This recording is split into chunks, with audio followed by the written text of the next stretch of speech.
Hallie Beard heard the engine die before she saw the jet. Whatever was inside, that aircraft had just run out of time. 6 years as a Coast Guard rescue swimmer had trained her to recognize the sound of disaster, the particular pitch when machinery gave up and gravity took over. She was splicing rope on her dock, hands moving through familiar patterns, when that sound ripped across the afternoon sky and made her stomach drop.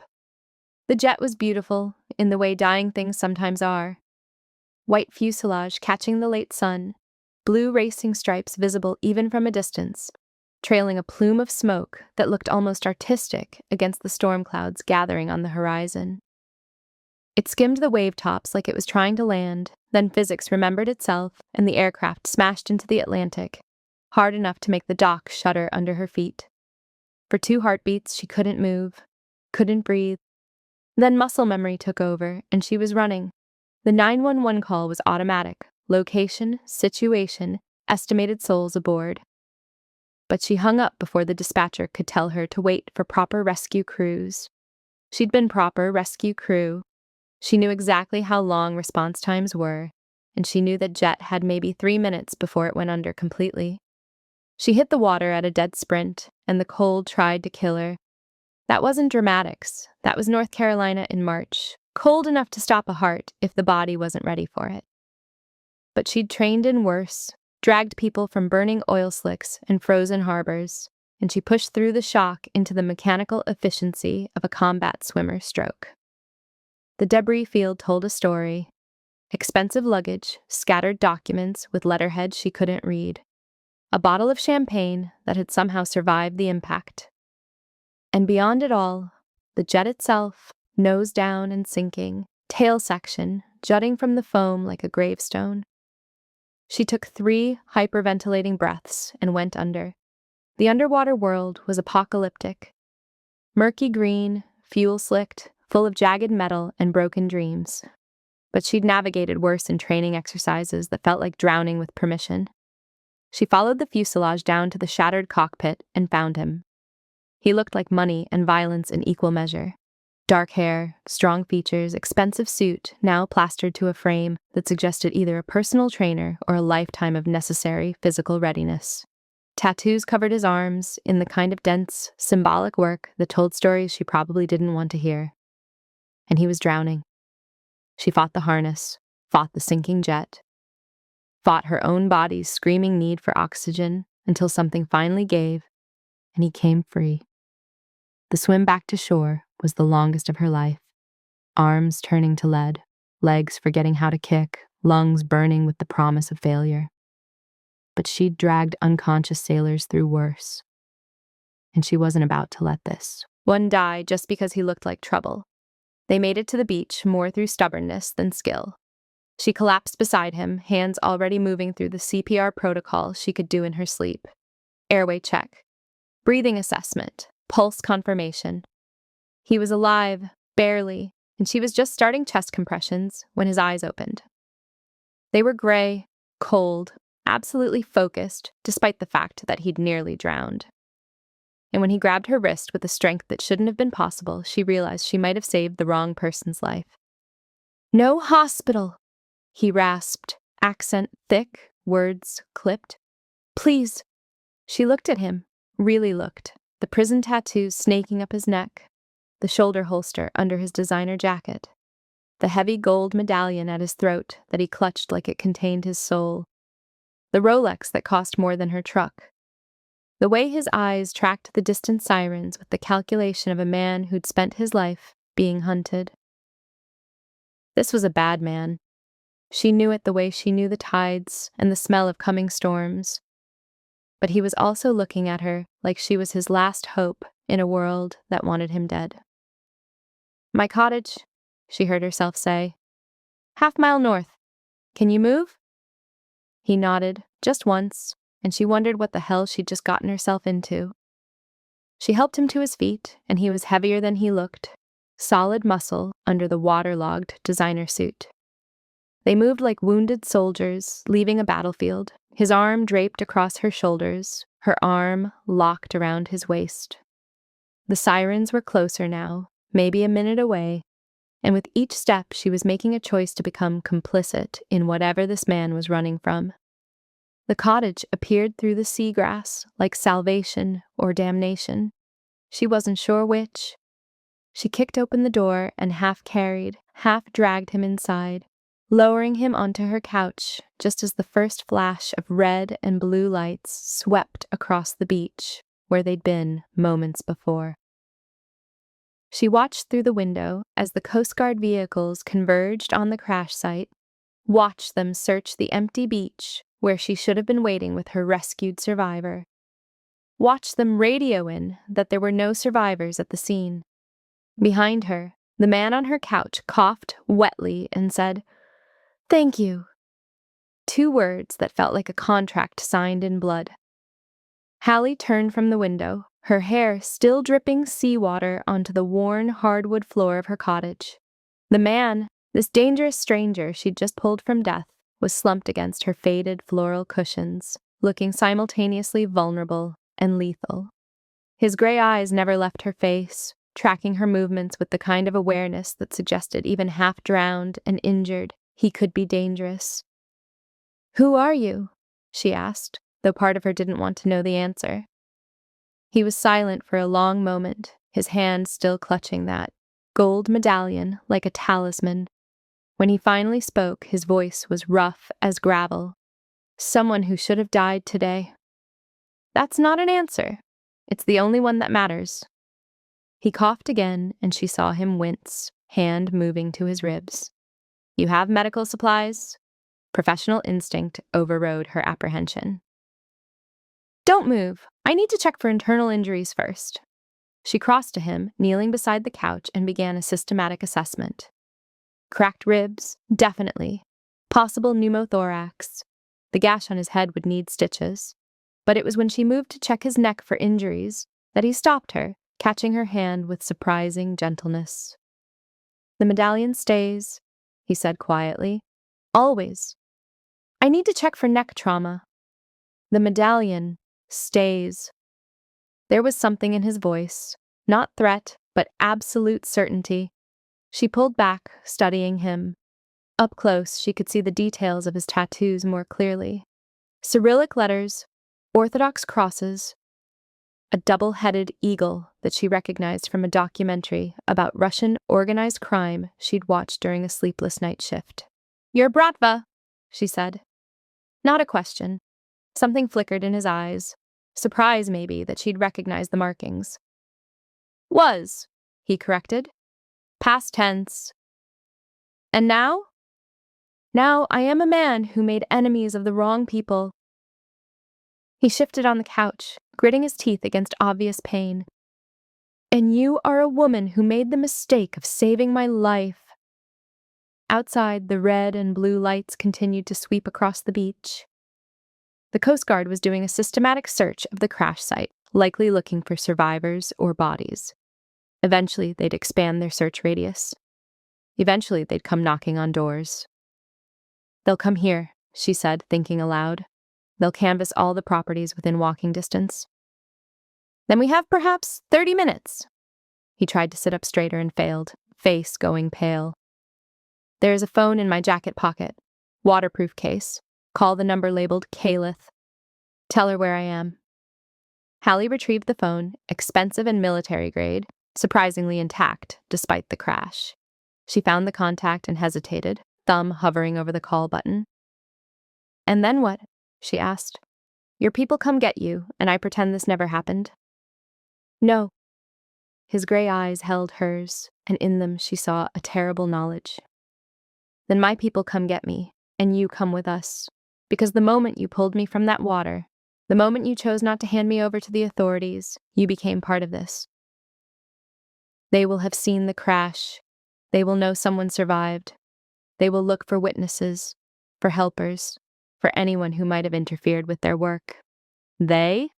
Her voice came out steadier than she felt. "Who's they?" "The people who put me in that jet," he said quietly. "The people who expected me to be at the bottom of the Atlantic by now, holding their secrets in my dead hands. The people who will kill anyone who might have prevented that." Hallie looked down at the phone in her hand. at the stranger on her couch who might be lying or might be telling the truth, and felt the foundation of her quiet life cracking beneath her feet. She'd spent 6 years pulling people from certain death, had received commendations and medals for her service. She'd saved 17 lives in her career. She'd never once considered that saving a life might destroy her own. The sirens were closer now. Through the window, she could see flashlight beams beginning to sweep through the dunes, working their way up from the crash site. The Coast Guard was thorough. She knew because she'd been one of them. They'd check every structure, interview every witness, reconstruct every moment of the disaster. And if they found him here, if they found her harboring a man who refused medical attention and carried prison tattoos and concealed weapons, there would be questions she couldn't answer. Questions that would unravel everything. She pressed the call button. A woman's voice answered on the first ring, sharp and professional. "Speak. Your friend needs help," Hallie said, her voice barely above a whisper. "He's alive. He's hurt. He's at..." The man reached out, took the phone gently from her hand. "Caleth, it's me. I'm at a cottage half-mile north of the crash site. Yes, she helped me. No, I'm not secure." A pause. "How long?" Another pause, his jaw tightening. "Then make it faster. And Caleth, she's under my protection now. Pass the word." He ended the call and handed the phone back to her. "They'll be here in 20 minutes, maybe less." "Who will be here?" "My people, the ones who remain loyal." He closed his eyes briefly, exhaustion and pain etching lines around his mouth. "You should pack a bag, essentials only, clothes, identification, anything you cannot live without. This cottage, this life. You won't be coming back to it for a while." Hallie stared at him, this man whose name she didn't even know, who was calmly telling her that her life as she knew it was over.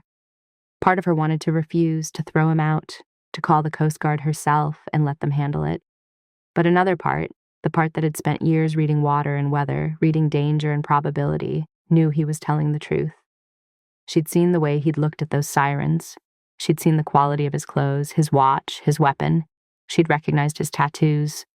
This was a man who lived in a world where plane crashes were assassination attempts and survival meant going into hiding, and she'd just jumped into that world with both feet. "What's your name?" she asked. He opened his eyes, and for the first time she saw something almost like regret there. "Andrew," he said quietly. "Andrew Porter. And I'm sorry, Ms. Beard. Hallie Beard. I'm sorry, Ms. Beard, that you chose to save me today." He paused, that heavy gold medallion glinting in the lamplight. "But I promise you this, I will keep you alive. No matter what it costs me, no matter who I have to fight, I will keep you alive. It's the least I can do for the woman who pulled me from my grave." Outside, the sirens were very close now. Inside, Hallie Beard, former Coast Guard rescue swimmer, recipient of the Distinguished Service Medal, woman who'd spent her adult life saving others, stood at the crossroads of her existence and chose the path that led into darkness. She went to pack her bag. His name was Andrew Porter, though Hallie wouldn't learn that until later. Until after she'd gotten him to her cottage. After she'd treated his injuries, after she'd seen what was under that medallion he protected like a holy relic. By then it would be too late to go back to her quiet life on the coast. By then the 5 SUVs would already be coming. Before we dive deeper into Hallie and Andrew's story, drop a comment and tell me where you're watching from. And if you love intense rescue stories with unexpected twists, hit that subscribe button. You won't want to miss what happens next. Hallie's cottage had never felt smaller. She worked in silence, her hands steady despite the tremor in her chest. Andrew Porter sat shirtless on her kitchen table, his torso a canvas of old scars and fresh bruises that bloomed purple and black across his ribs. The medical kit she kept for emergencies seemed inadequate now, its contents spread across the worn wood, like instruments of a faith she was no longer sure she believed in. "This is going to hurt," she said, threading the curved needle. He didn't flinch as she began stitching the gash above his eyebrow. Didn't even blink, just kept those winter-gray eyes fixed on the window, watching the darkness beyond the glass like something might come crawling out of it at any moment. "You've done this before," he observed quietly. Field medicine was part of the training. She pulled the first suture tight. You learn to patch people up when the nearest hospital is an hour away by helicopter. I meant saving dangerous men. You're my first. Something that might have been a smile ghosted across his face. Lucky me. She worked through the gash, then moved to clean the lacerations on his shoulders. The glass from the cockpit had carved deep, and she could feel him tense as she irrigated the wounds. This, apparently, was what it took to make Andrew Porter show pain. When she finished bandaging his shoulders, she reached for his neck. I need to check for cervical injuries. The impact could have... His hand caught her wrist before she could touch the medallion. Not rough, but absolute. Immovable as iron. Don't! The word carried a weight that made the air in the cottage feel suddenly thinner. Hallie looked from his hand to his face and saw something she hadn't seen before. Not anger, not threat, fear. Andrew, if there's damage to your cervical spine, the medallion stays. His grip tightened fractionally. Always. Why? For a long moment, he said nothing. Then slowly, he released her wrist and lifted the heavy gold disc from his chest. It caught the lamplight, and she could see now that it wasn't just jewelry. The surface was etched with intricate circuitry, impossibly fine. A thin seam ran around its edge. This, he said quietly, is the reason someone tried to kill me today. Hallie stared at the medallion, her mind working through implications she didn't want to consider. What's on it? Encrypted data, financial records, communications, evidence of transactions that powerful people would prefer, stayed buried. He lowered it back against his chest, his hand covering it protectively. As long as I wear it, as long as my heart keeps beating, the encryption stays intact. But if it's removed, if I die, if someone tries to take it by force, the data transmits automatically to every news outlet, every law enforcement agency, every government that might be interested in what it contains. A dead man's switch. Insurance, he corrected. The only reason I'm still breathing. Hallie sank back against the counter, the full horror of her situation crystallizing with brutal clarity. She wasn't just harboring a fugitive. She was a witness to information people killed for. Her fingerprints were on that medallion now, metaphorically if not literally. Her cottage was compromised. Her life was compromised. How many people know about it? She asked, though she already knew the answer wouldn't comfort her. Too many. Andrew shifted on the table, wincing as his ribs protested. The people who gave me the information, the people I took it from, the people who want it back. And now you. You should have let me take you to the hospital. They would have killed you the moment you walked out of the building. His eyes found hers, and the certainty in them was worse than any threat. Loose ends don't survive in my world, Hallie. Questions don't get asked. Problems get eliminated. She wanted to argue, to insist he was being paranoid, but she'd seen the way he'd reacted to the sirens. She'd seen the gun, the tattoos, the way he carried himself even half dead, like a man who'd spent his life expecting violence. So what now? Her voice came out smaller than she intended. Andrew was quiet for a moment, studying her with an intensity that felt like being weighed and measured. Then something in his expression softened, just fractionally. Now, he said, quietly. I keep you alive. It's not much of a trade for saving my life, but it's all I can offer.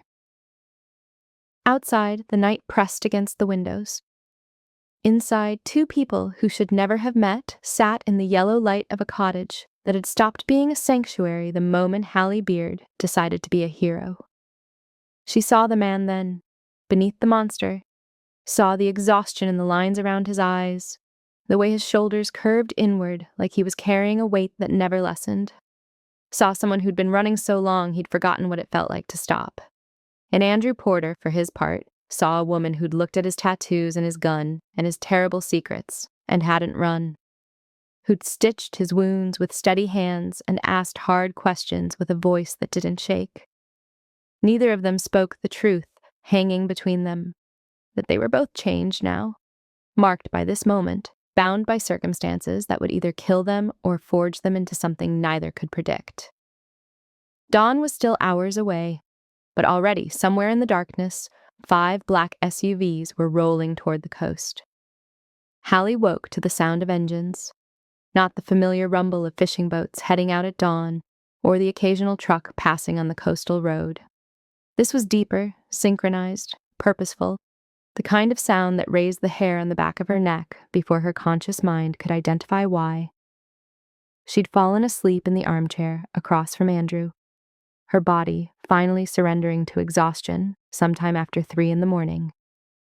Now, pale sunlight streamed through the cottage windows, painting everything in shades of gold and amber that felt obscenely peaceful.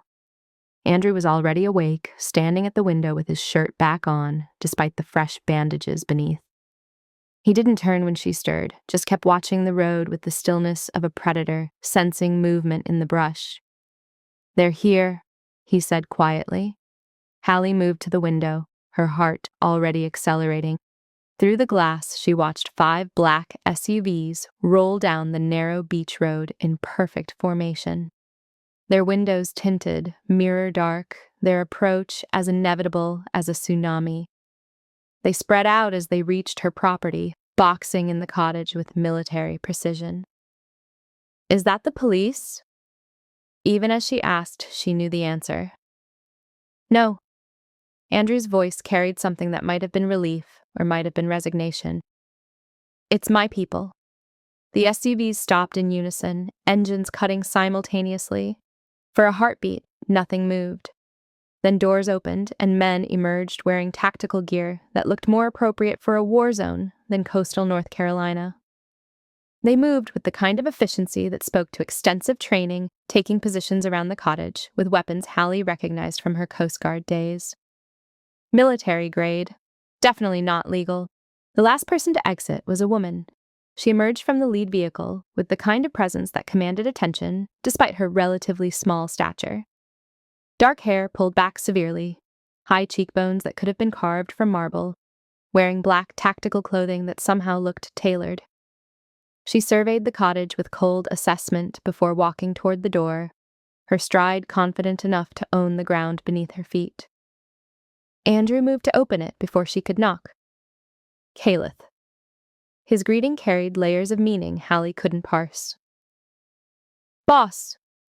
The woman's eyes swept past Andrew to land on Hallie with the impact of a physical touch. She took in everything in that single glance, cataloging and categorizing with unsettling speed. "This is her?" "This is Hallie Beard. She pulled me from the wreckage." Andrew's tone shifted, hardened. "She's under my protection. Pass the word to everyone." Caleth's expression didn't change, but something flickered in her dark eyes. Calculation, maybe, or concern. "Understood, but we need to move. Now." The crash made the morning news. Local authorities are expanding their search radius, and Vane's people will have eyes on every hospital and clinic within 100 miles. "Who's Vane?" Hallie heard herself ask. Caleth looked at her the way someone might look at a child who'd asked why the sky was blue during a hurricane.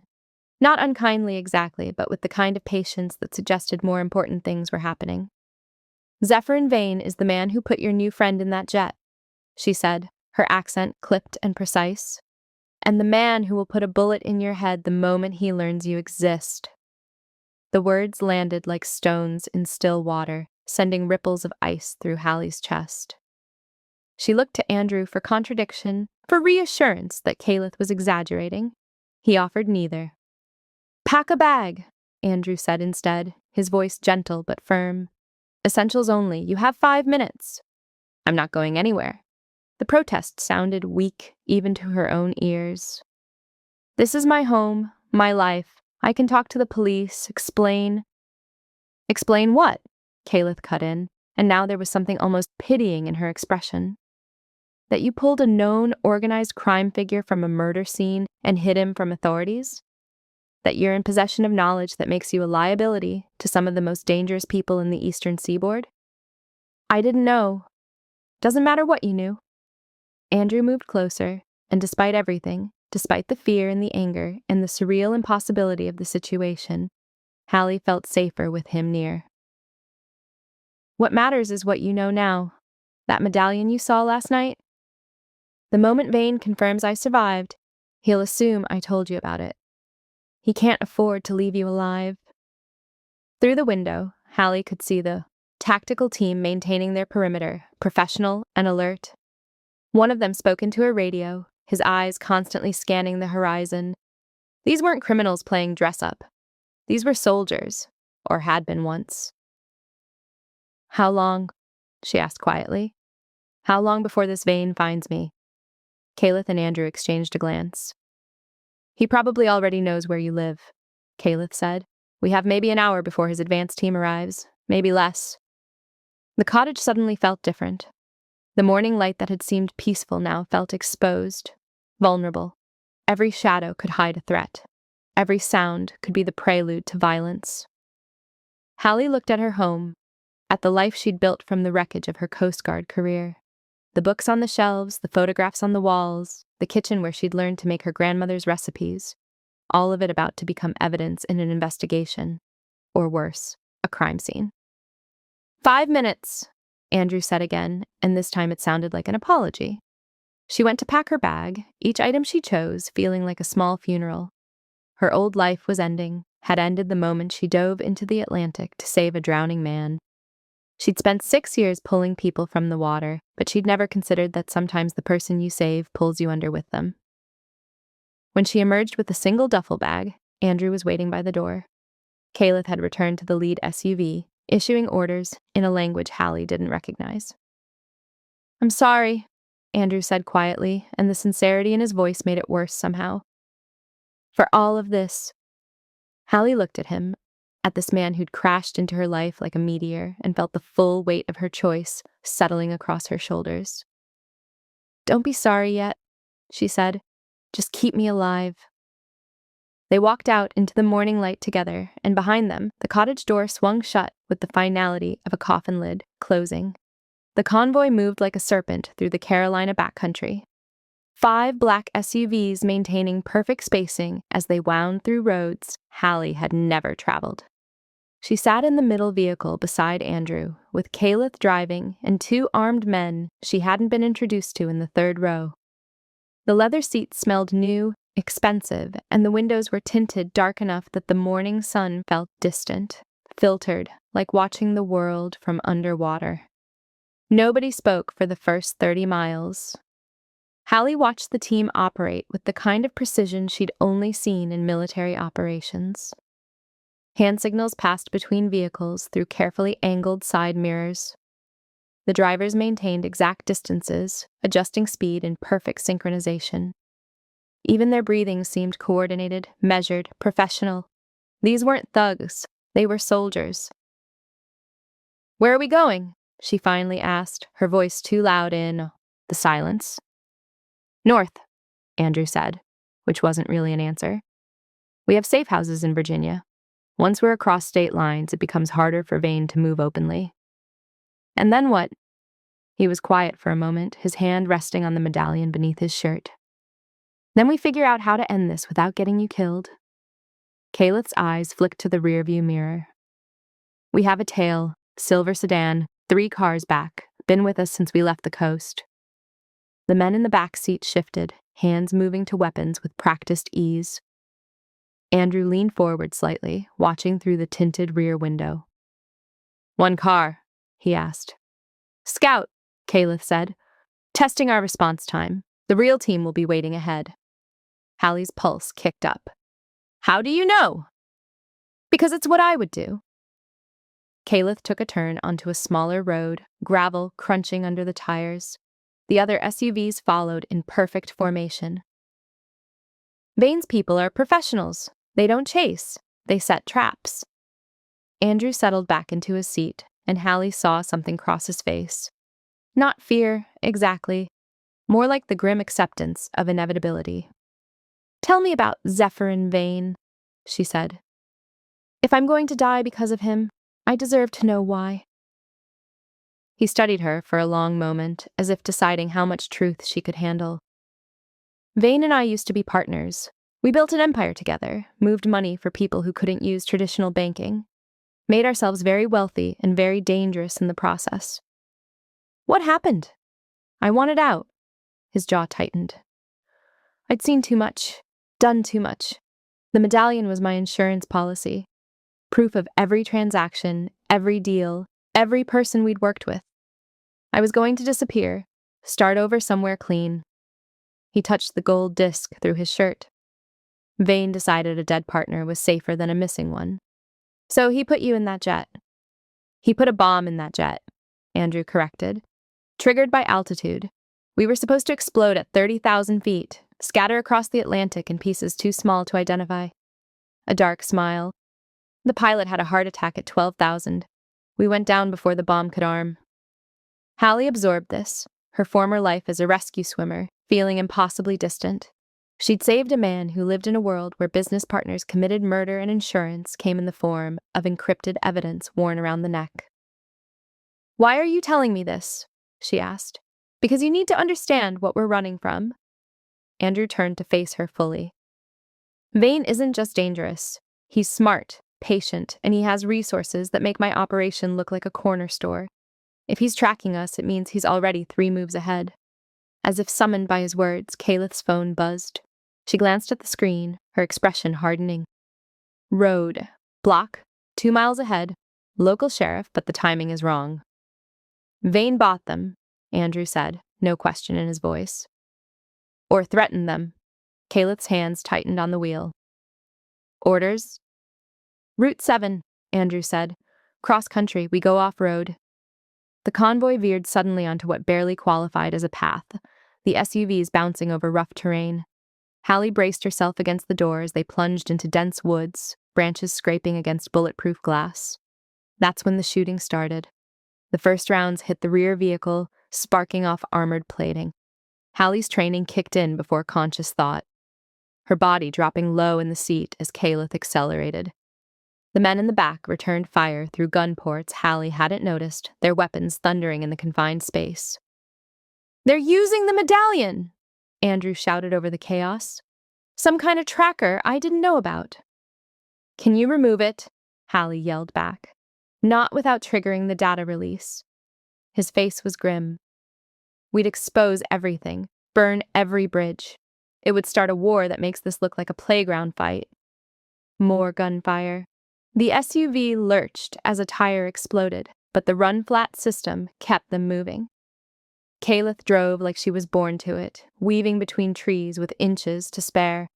Then, as suddenly as it started, they broke free of the ambush. The tree line gave way to a rural highway, and the convoy accelerated into clear road. Behind them, smoke rose from the woods. One of their vehicles was missing. Andrew's phone rang. He answered, listened for 10 seconds, then closed his eyes. 3 dead: Martinez, Kowalski, and Davies. The names meant nothing to Hallie, but she saw the weight of them settle on Andrew's shoulders like stones. These were his people, his responsibility, dead because he'd survived. "I'm sorry," she said quietly. He looked at her with eyes that had seen too much death to find comfort in condolences. "This is my world, Hallie. This is what you saved when you pulled me from that water. Violence, death, and running until either Vane dies or I do." She should have been terrified. Should have demanded they let her out, let her run, let her take her chances alone. Instead, she reached out and took his hand. "Then we'd better make sure it's not you," she said. The Chesapeake Bridge appeared through the morning fog like a skeleton reaching across dark water. 2 lanes, no shoulder, 300 feet of aging concrete suspended over a channel deep enough to swallow ships. The convoy slowed as they approached, and Hallie felt something shift in the atmosphere inside the SUV, the kind of tension that preceded lightning strikes. "I don't like this," she said. Andrew leaned forward, studying the bridge through the windshield. "Caleth?" "Only route north for 40 miles. Caleth's voice was steady, but her knuckles were white on the steering wheel. "We go around, we lose 3 hours. Vane's people will have time to set up something worse." "Then we go fast," Andrew decided. "Full speed, don't stop for anything." The lead vehicle accelerated onto the bridge, and the rest of the convoy followed. They were halfway across when Hallie saw it. A white van parked sideways in the northbound lane, blocking their path. Too convenient, too obvious. "Caleth, stop!" The explosion cut off her warning. The lead SUV disappeared in a ball of fire and twisted metal, the blast so powerful it lifted the vehicle off the bridge deck before slamming it back down.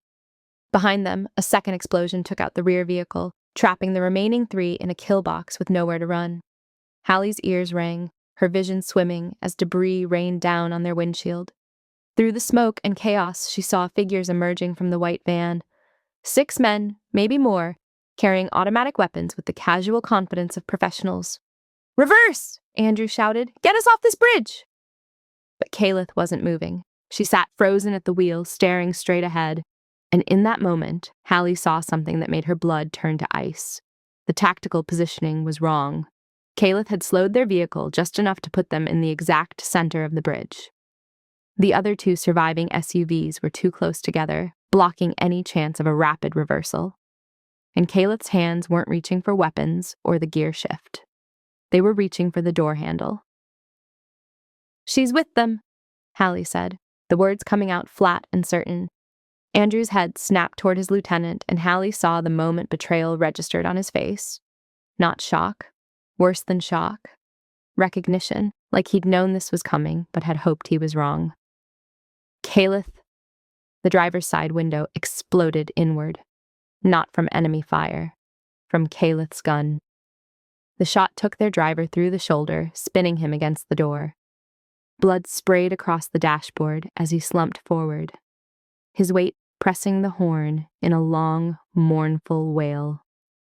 Kalith was already out of the vehicle, rolling away with military precision as gunfire erupted from the van. Rounds hammered into the SUV's armored body, spiderwebbing the bulletproof glass, but not penetrating. Not yet. "Move!" Andrew grabbed the dying driver, hauling him into the back seat. "Hallie, drive!" She didn't think. 6 years of Coast Guard training had taught her that hesitation killed, that the difference between survival and death was measured in heartbeats. She threw herself into the driver's seat, blood still warm on the leather, and grabbed the wheel. The SUV was enormous, heavy as a tank, nothing like the rescue boats she'd piloted through storm seas. But weight was weight, and physics didn't care what you were driving. She slammed the transmission into reverse and floored it. The engine roared, tires screaming as the massive vehicle shot backward. The SUV behind them was already moving, but not fast enough. They collided with a crunch of metal and shattered lights. Bullets punched through the rear window, and Andrew was suddenly beside her, blood seeping through his shirt from torn stitches. He grabbed the wheel. "J-turn! Now! You know how." "I've seen it done." "Good enough." His hand covered hers. "Hard left when I say. Trust the weight." More gunfire. The windshield cracked, a bullet hole appearing inches from Hallie's head. She could see Kalith now, standing beside the mercenaries, pointing at their SUV, giving orders. The woman who was supposed to protect them was directing their execution. "Now!" Andrew shouted. Hallie yanked the wheel hard, left. The world spun, gravity trying to tip them over the bridge railing as the SUV pivoted on its axis. For one terrifying moment, she was sure they were going into the water. Then the tires caught, and they were facing forward, the white van directly ahead. "Drive through it," Andrew said, and there was something in his voice that wasn't quite human anymore. The predator she'd glimpsed on the beach, now fully awake. She accelerated. The SUV hit 40, 50, 60 miles per hour in the short space available. The mercenaries scattered, diving away from the charging vehicle. One wasn't fast enough. The impact was sickening, final. They crashed through the van like it was made of cardboard, metal shrieking, and suddenly they were past the kill zone, racing off the bridge with 2 SUVs behind them and smoke billowing into the morning sky. Andrew pulled himself through the sunroof, despite his injuries, despite the blood, despite the fact that any sane person would be unconscious from shock. He emerged with a rifle Hallie hadn't known was in the vehicle, and began firing with the cold precision of someone who'd done this many times before. Through the rearview mirror, she watched him work. Controlled bursts, each shot deliberate. A tire exploded on one of the pursuing vehicles, then another. The mercenary's sedan fishtailed, crashed into the bridge railing, and stopped. Andrew dropped back into the seat, his face gray with pain, the rifle still smoking in his hands. Behind them, the bridge was a war zone. Ahead, the road stretched empty and uncertain. Caliph, Andrew said quietly, and the name sounded like a prayer or a curse. She was with me for 8 years. Hallie kept driving, her hand steady on the wheel, even as her mind tried to process what had just happened. The betrayal, the violence, the casual way Andrew had killed to protect them. "How did you know?" he asked, looking at her with something close to awe. "How did you see it when I didn't?" Her positioning was wrong, Hallie said, her voice steadier than she felt. "In rescue operations, you learn to read body language, tactical placement. She put us exactly where they needed us." Andrew was silent for a long moment. Then, "You just saved my life again." "We're not even yet," she said, and surprised herself by meaning it. If you're hooked on this story, smash that like button and let me know in the comments. Do you think Hallie made the right choice, saving Andrew? Drop your thoughts below. The safe house was a hunting lodge, buried so deep in the Virginia mountains that even GPS seemed uncertain of its existence. 2 remaining SUVs pulled into the clearing just as twilight bled the color from the sky. The structure was more fortress than cabin, all reinforced concrete disguised as rustic wood, with security cameras hidden in the eaves and enough supplies to survive a siege. Hallie helped carry the wounded driver inside, her medical training taking over as she assessed his condition. The shoulder wound was serious, but survivable if infection didn't set in. She worked in the lodge's surprisingly well-equipped medical room, her hands steady even as her mind replayed the bridge over and over. Caliph's face, the positioning, the betrayal. Andrew appeared in the doorway as she finished bandaging. "He'll live if we get him real medical attention in the next 48 hours. She stripped off the bloody gloves. "Andrew, we need to talk about Caliph." His jaw tightened. "I know what you're going to say." "Do you?" "Because from where I'm standing, your second in command just tried to get us killed, and you're acting like it was a tactical error instead of treason." "Caliph has been with me for 8 years, Andrew said, but there was doubt in his voice now. "She's saved my life more times than I can count. There has to be an explanation." "The explanation is she's working for Vane." Hallie moved closer, forcing him to meet her eyes. "I saw it, Andrew. The way she positioned us, the timing, the fact that she walked away while everyone else was shooting. She's the leak. She's been the leak this whole time." He turned away, his hand moving to the medallion beneath his shirt. The gesture was becoming familiar, a tell that meant he was thinking, calculating, trying to reconcile what he knew with what he feared. "If you're right," he said quietly, "then everything I've built is compromised. Every safe house, every contact, every plan. Caliph knows it all. Then we assume she's told Vane everything." Hallie touched his arm gently. "And we plan accordingly." The weight of it settled over him visibly, aging him in the dim light. "I need air," he said, and walked out before she could respond. She found him an hour later on the lodge's back deck, staring into the dark forest. The night was cold enough to see breath, and he'd wrapped himself in a heavy coat that did nothing to hide the pain in his posture. "I brought coffee," Hallie said, offering a mug. "Or what passes for it. I think the beans in there are older than me." A ghost of a smile. "Thank you." They stood in silence for a while, the Virginia wilderness stretching out before them like an ocean of shadows. Somewhere in those trees, an owl called. The sound reminded Hallie of night watches on Coast Guard cutters, the lonely hours between midnight and dawn when the world felt simultaneously infinite and claustrophobic. "Tell me about the Coast Guard," Andrew said suddenly. "What made you become a rescue swimmer?" The question surprised her. In the chaos of the past 24 hours, personal history had seemed irrelevant. But maybe that was the point. Maybe he needed to remember that people existed beyond violence and survival. "My brother drowned when I was 16, Hallie said. "We were at the beach and he got caught in a riptide. I tried to save him, but I wasn't strong enough, didn't know what I was doing. By the time the lifeguards reached him, it was too late." She took a sip of the terrible coffee. "I joined the Coast Guard the day I turned 18, Spent 6 years learning how to be strong enough, how to know what to do. Saved 17 lives before I retired. Why did you leave? Burnout. Too many people I couldn't save, too many bodies pulled from water when we arrived 5 minutes too late. She looked at him. You can only carry so many ghosts before they start dragging you under. Andrew nodded slowly, understanding in his eyes.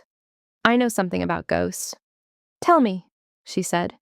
How does someone end up running a criminal empire?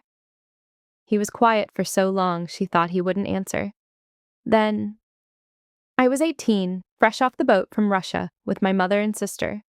We had nothing, less than nothing. My father had been killed for being on the wrong side of the wrong people, and we'd fled with whatever we could carry. His fingers traced the rim of his mug. I got a job washing dishes in a restaurant owned by the Bratva. Worked my way up, learned the business, made myself useful, then indispensable. By 25, I was running operations. By 30, I had my own territory. And Vane? Met him when we were both young and hungry. He had connections. I had ruthlessness. We built something together that made us both rich and dangerous. Andrew's expression darkened. But Vane never understood the concept of enough. He always wanted more territory, more power, more blood. I started seeing what we were becoming, what we'd already done, the people we'd hurt, the lives we'd destroyed for profit. The medallion, Hallie said. My insurance policy, my confession, my attempt at redemption, maybe. He pulled it out, the gold catching the moonlight. Every transaction, every deal, every crime documented in here. Proof that could bring down not just Vane and me, but a dozen other organizations. Banks, politicians, corporations, all swimming in the same dirty water. He opened it carefully, revealing a thin screen embedded in the gold. His fingers moved across it, entering a code, and data began scrolling. Names, numbers, dates, a litany of corruption so vast it made Hallie's head spin. This is what I was going to give to the FBI, Andrew said, my ticket out. Witness protection for me and my family and a detonation that would reshape organized crime on the eastern seaboard. He closed the medallion. But Vane found out, hence the jet, the bomb, the hunt. Why show me this? Hallie asked. He turned to face her fully, and in the moonlight she could see the exhaustion and the hope warring in his expression. Because you're the first person in a very long time who chose to save me without wanting something in return. Because you saw Caleth's betrayal when I was too blind. Because I trust you, Hallie Beard, and trust is not something I give lightly. The moment stretched between them, charged with everything they weren't saying. The impossibility of their situation, the attraction neither wanted to acknowledge. The fact that they were two broken people who'd found each other in the worst possible circumstances. Hallie reached out and took his hand. We're going to survive this, both of us. And when it's over, you're going to use that medallion to buy us both a future. Us, Andrew repeated, testing the word. Us, she confirmed. He pulled her closer and she let him, their breath mingling in the cold air. When he kissed her, it tasted like coffee and desperation and the kind of promise people make when tomorrow isn't guaranteed. Inside the lodge, wounded men slept and guards maintained watch. Outside, the night pressed close with all its hidden dangers. But on that deck, for just a moment, two people allowed themselves to believe in something beyond survival. Morning came too soon, painted in shades of gray that matched the tension coiled in Hallie's gut. Andrew had called a meeting in the lodge's main room, gathering what remained of his team. 7 men, all that survived from the original convoy. Their faces were hard, professional, but Hallie could see the doubt creeping in around the edges. Too many dead, too many close calls. We're moving the medallion, Andrew announced. Caleth has arranged a secure transfer with our contacts in D.C. They'll take it to the FBI, trigger the release on our terms instead of waiting for Vane to force our hand. Hallie's blood ran cold. Where's Caleth now? Coordinating logistics. Andrew looked tired, the night's brief respite already fading. She'll meet us at the transfer point. Andrew, no. Hallie stood, urgent. This is exactly what I warned you about. You can't trust her. I verified the contacts myself, said, but there was uncertainty in his voice. These are people I've known for years. People Calith also knows. People she could have compromised. Hallie moved closer, lowering her voice. Think about it. The bridge attack happened because someone told Vane exactly where we'd be, exactly when. Who else knew our route? One of the guards, a man named Victor with a scar bisecting his left eyebrow, spoke up. The woman has a point, boss. Calith was the only one with full tactical oversight. Andrew's hand went to the medallion, that unconscious gesture of a man seeking solid ground in shifting sand. If you're wrong, if we abandon this transfer, we lose our best chance at ending this. And if I'm right, Hallie said, we walk straight into an execution. Before Andrew could respond, the front door opened. Calith entered, dressed in tactical black, her expression unreadable. She scanned the room, her gaze lingering on Hallie with something that might have been amusement. The transfer team is in position, she reported. We leave in 20 minutes. Change of plans, Andrew said slowly, decision crystallizing in his eyes. We're going to verify the team first, send them credentials, photographs, anything that proves they are who you say they are. Calith's expression didn't change, but something shifted in the air, a charge, like the moment before lightning strikes. That's not how this works, Andrew. These people don't send photographs, they don't leave digital footprints. That's why we use them. Then we don't use them today. Andrew's voice hardened. Send them home. We'll find another way. For 3 heartbeats, nobody moved. Then Calith's hand moved to her weapon with practiced speed, and the world exploded into violence. She shot Victor first, the suppressed pistol coughing twice. The guard went down with a look of pure surprise, blood spreading across his chest. Before anyone could react, the windows shattered inward, and men in tactical gear poured through like a black tide. Andrew threw himself at Hallie, taking them both to the ground as bullets chewed through the furniture. She heard shouting in Russian, the wet thud of bodies hitting the floor, the brass tinkle of shell casings on hardwood. Then rough hands grabbed her, yanked her up. A hood came down over her head, and she was being dragged. Andrew's voice calling her name before something hit her and the world went dark. She woke to the smell of mildew and motor oil. The hood was gone, but she was bound to a metal chair in what looked like an abandoned garage. Industrial lighting cast harsh shadows, and her wrists were secured behind her back with zip ties tight enough to cut circulation. Across the space, separated by 15 feet and a wall of armed men, Andrew was similarly restrained. Blood ran from a cut above his eye, and his shirt was torn, revealing the medallion still hanging around his neck. Welcome back, Ms. Beard. The voice was smooth, educated, carrying an accent that suggested expensive boarding schools and European sophistication. A man stepped into her line of sight, tall and silver-haired, wearing a suit that probably cost more than her cottage. I am Zephyrin Vane. I apologize for the rough treatment, but my associate assured me you were quite resourceful. Calith emerged from the shadows behind him, wiping blood from a knife with casual efficiency. She figured it out, the woman said. Almost ruined everything. But not quite. Vane smiled, and it was the smile of a shark. Andrew, my old friend, it seems you've been more resilient than anticipated. Go to hell, Zephyrin, Andrew growled. Eventually, perhaps, but first you're going to give me the access codes to that medallion. Vane moved closer to Andrew. And if you refuse, I'm going to hurt your new companion in ways that will make you beg to cooperate. Hallie's mind raced, her Coast Guard training asserting itself through the fear. She was alive, which meant they needed information. That bought time, and time meant opportunity. She worked her wrists against the zip ties, feeling for the locking mechanism. Zip ties were designed for convenience, not security. If you knew the weak point, if you had the right angle, they could be defeated. She'd spent 6 years tying off rescue lines in conditions that would break most people.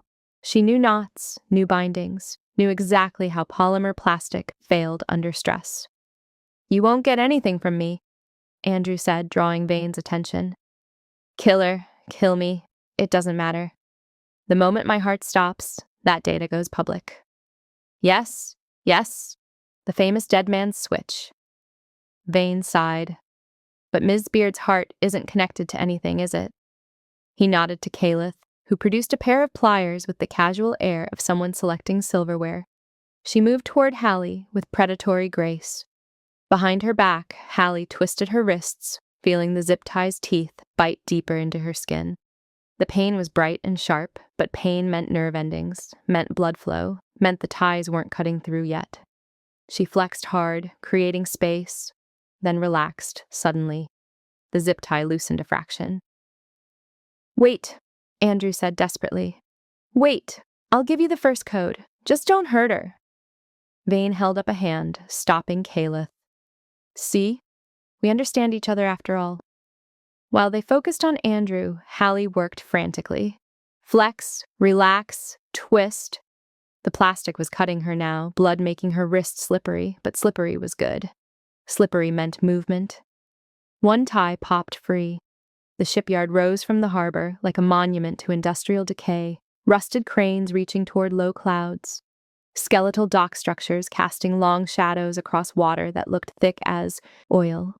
Hallie had freed herself in the garage, slipping out while Vane's men were distracted by Andrew's slow recitation of false access codes.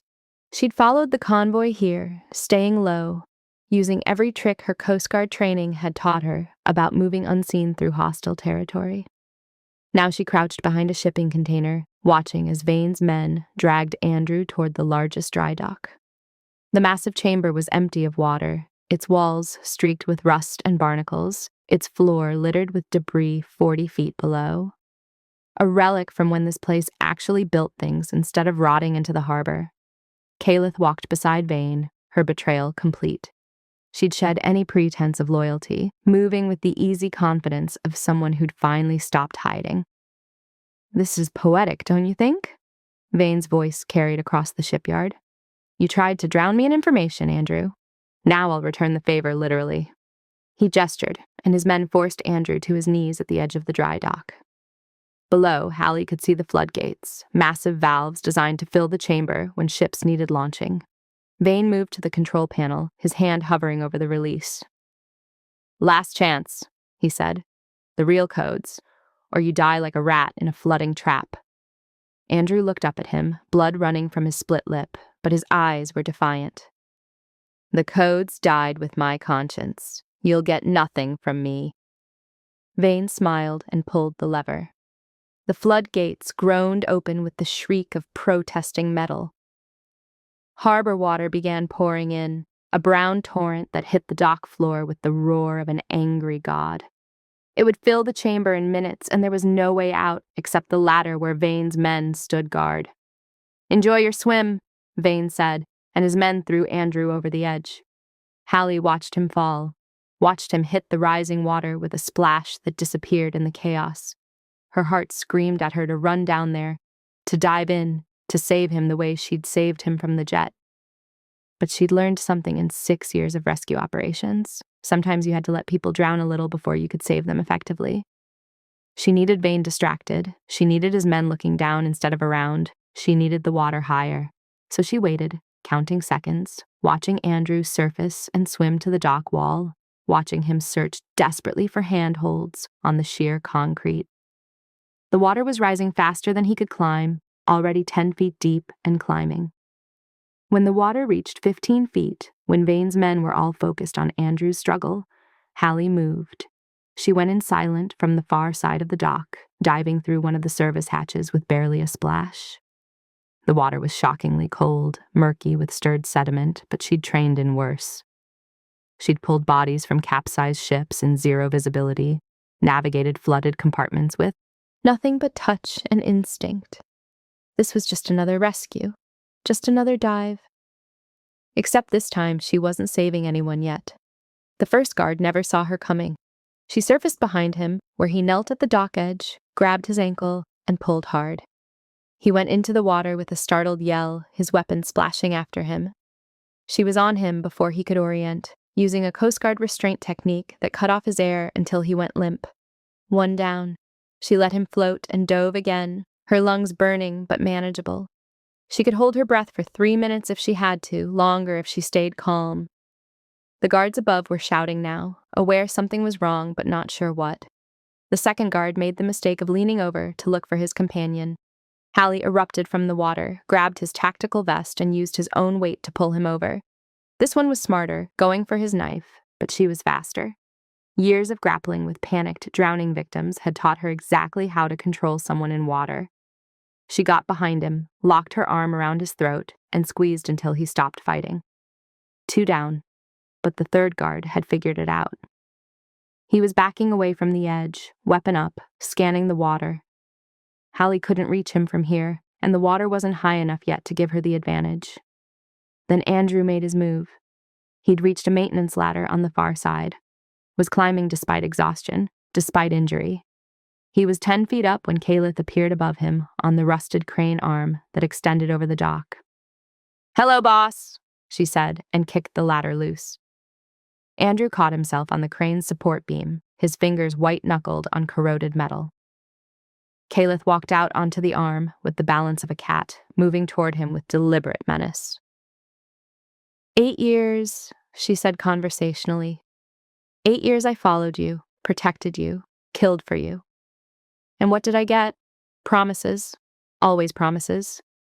Vane offered me something you never could. What? Andrew pulled himself up, facing her on the narrow beam. Money? Power? Respect. Kalith pulled her knife. He saw me as an equal. You saw me as a weapon. They came together in a flurry of violence, fighting on the crane arm 40 feet above, churning water. Andrew was injured, slower, but he had size and reach. Kalith was faster, more vicious, her blade flashing in the gray light. Below, Hallie swam toward the remaining guard. The water was high enough now, 25 feet and rising. She went deep, kicked hard, and came up directly beneath him. Her hands found his boots and pulled with every ounce of strength she had. He toppled backward, and she was ready. Coast Guard combat swimming wasn't about fighting. It was about control, about using the water as a weapon. She wrapped him up, took him under, and held him there until his struggles stopped. 3 down, above Andrew and Kalith's fight, reached its crescendo. He had her knife hand locked. She had her free hand clawing at his face. They struggled, swayed, and then Andrew made a choice. Hallie could see destroy him even from below. He let go.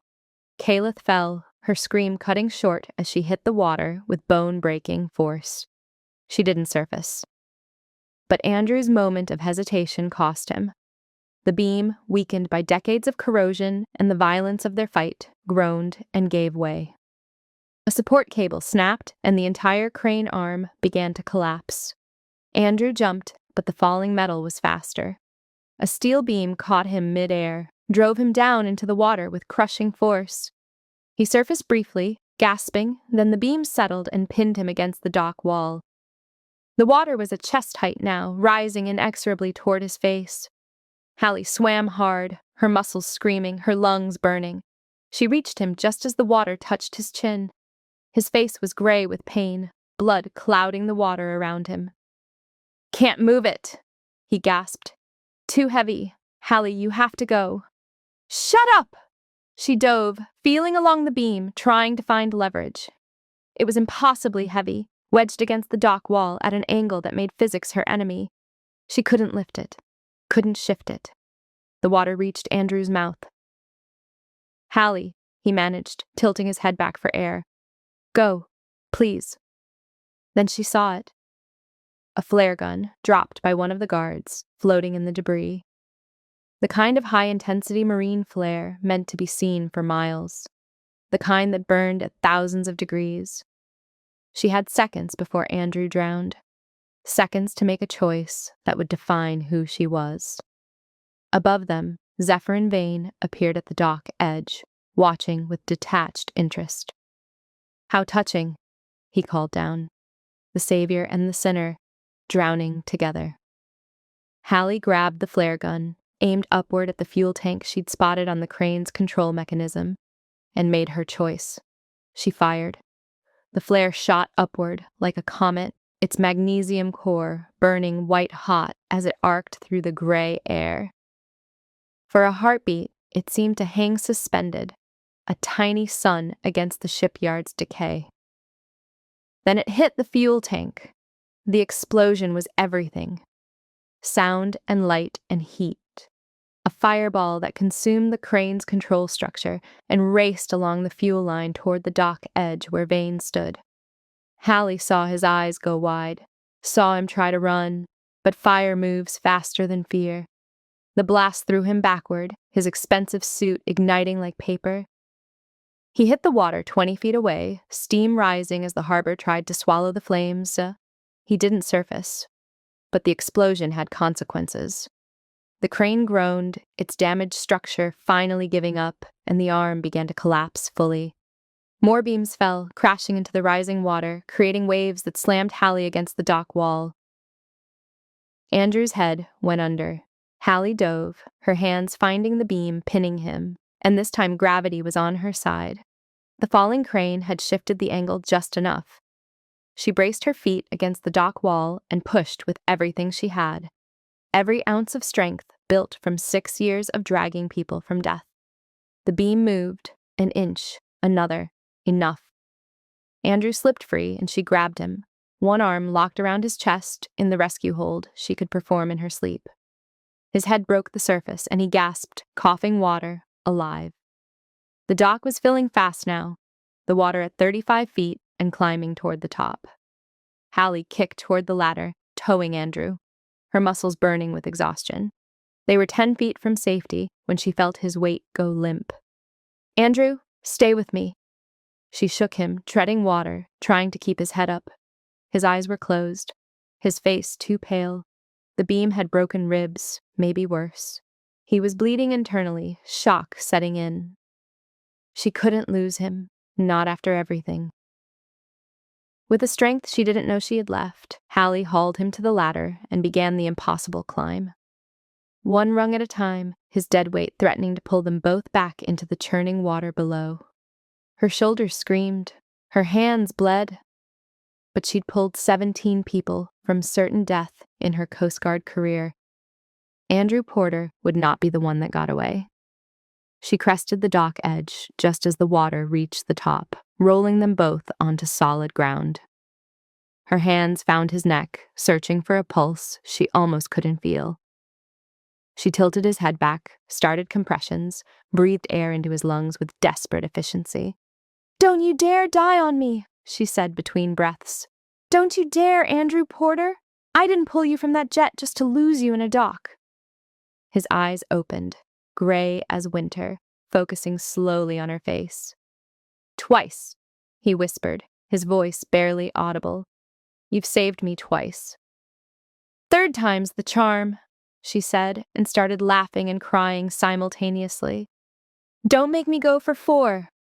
Sirens wailed in the distance. Real ones this time, fire trucks and police responding to an explosion that had lit up the harbor. They had minutes before questions started, before the complicated unraveling of everything that had happened. Andrew's hand found the medallion at his throat. With shaking fingers, he pulled it off for the first time since Hallie had met him. "Take it," he said. "Get it to the FBI. Tell them everything. Let the data do what it was always meant to do."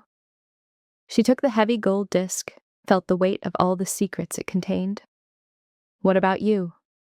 "I'll disappear. New name, new life. Somewhere Vane's people can't find me." He touched her face, gently. "You should forget you ever met me, Hallie Beard.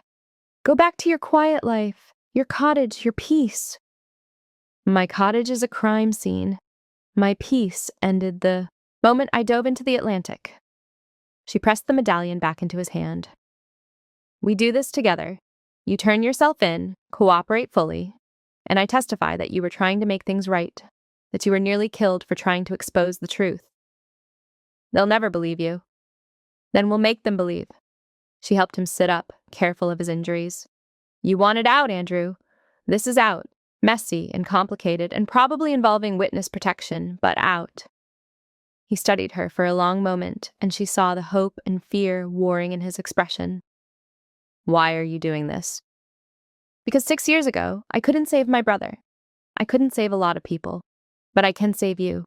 Not just from drowning, but from the life that was killing you slowly. She took his hand. Let me finish what I started.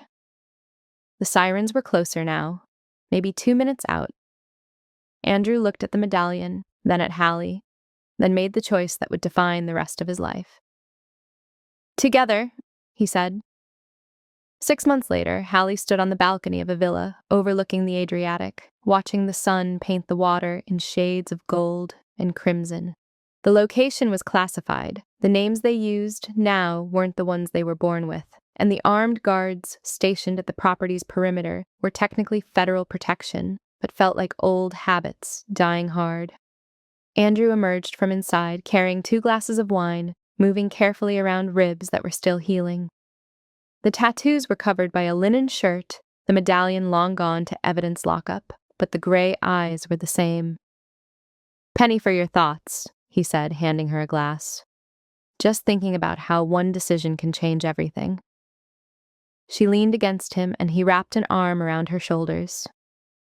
If I'd driven past that crash, if I'd waited for the Coast Guard, if I'd made any choice other than diving in, you'd be safe, Andrew said quietly, back in your cottage living the quiet life you'd earned. I'd be alone, Hallie corrected. Saving people from drowning, but drowning myself in the quiet, in the ghosts of everyone I couldn't save. Below them, the Adriatic rolled against the cliffs in endless rhythm. Somewhere back in the States, prosecutors were using Andrew's testimony and the medallion's data to dismantle criminal networks that had operated for decades. Vane's body had washed up 3 days after the shipyard, and Caliph had never surfaced at all. The war was over, the price had been paid, and 2 people who should never have met had found something neither expected in the wreckage of their old lives. Do you regret it? Andrew asked. Any of it? Hallie thought about the bridge, the betrayal, the violence, the terror. Thought about her cottage she'd never see again, the peace she'd traded for chaos, the simple life that had become impossibly complicated. Then, she thought about the man beside her, who'd trusted her enough to destroy his empire, who'd chosen redemption over survival, who looked at her like she was the only solid thing in a world of shifting shadows. Not for a second, she said, and meant it. They stood together as the sun set, the savior and the sinner, bound by circumstances that should have killed them, but instead forged them into something stronger. She'd pulled him from death twice, and he'd pulled her from a life half-lived. In the end, they'd saved each other. And that, Hallie thought as Andrew kissed her temple and the Mediterranean whispered against the rocks below, was worth every moment of fear, every drop of blood, every impossible choice that had led them here. The quiet life could wait. For now, they had each other, they had tomorrow, and they had a future built from the wreckage of the past. It was enough. It was everything. Hallie risked everything for a stranger and found a life worth living. Sometimes the people we save end up saving us too. If this story moved you, I'd love to hear your thoughts in the comments, and subscribe for more stories that'll keep you up at night. Thanks for watching.